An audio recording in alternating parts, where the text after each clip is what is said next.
Good day. So ito po ay Samdon 60 amp hour. Ayan, makikita natin yan. Pagkumparahin natin tong dalawa, si Samdon 60 amp hour. Ayan, makikita natin. So medyo blurred against the earth. Yan po. So dito makikita yung isa naman is SRNA 40 amperes lang to. Yan. Maliit man ang amperahe pero pagdating naman sa pagkumparahin mo silang dalawa, makikita na parang mas malaki pa si SRNA. Yan. Tingnan nyo naman. Yung coil niya, yan, nag-iisa lang oh. Makikita na may plastic kasi. Kaya di masyadong nakikita, parang nag-mirror lang siya. Yan, nag-iisa lang yung coil niya.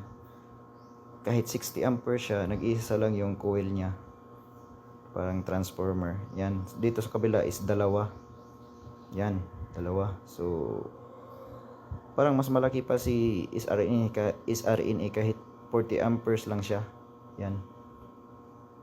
Yung heatsink naman niya is napakalaki. Tingnan nyo naman. Oh, nakadikit. Yan po. Yung malaking na yan sa ilalim is heatsink po niya.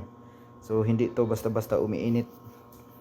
Kasi napakalaki ng heatsink niya. Samantala dito sa kabila is may blower din naman. Maliit lang yung heatsink niya, hindi naman masyadong maliit. May kaliitan pero may blower naman siya. So si Samdon is automatic po siya nag-o-on pag mainit na, may thermal po siya.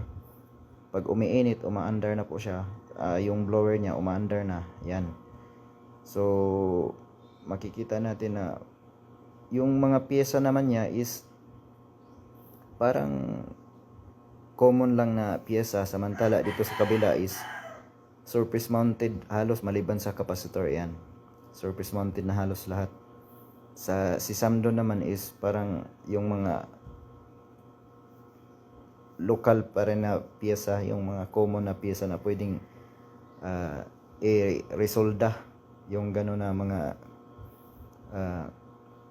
piyesa. Yan. Pagdating naman sa performance, kung papiliin ako is dito ako kay Samdon. Kasi pagdating naman sa heat kanang pagtanggal ng init, mas magaling talaga ang pag may blower kasi napapadali.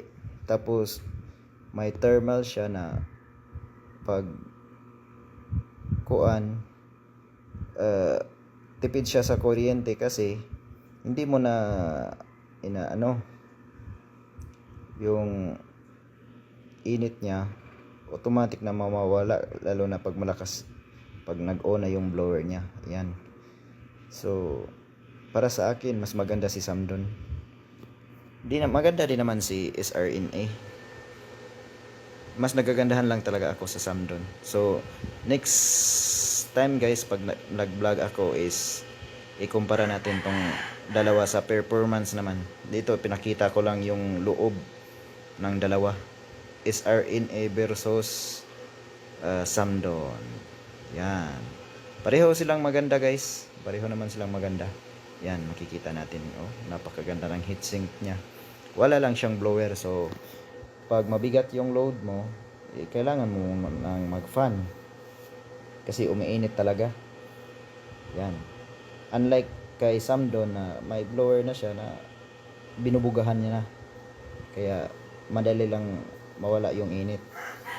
So please like and subscribe. Thank you.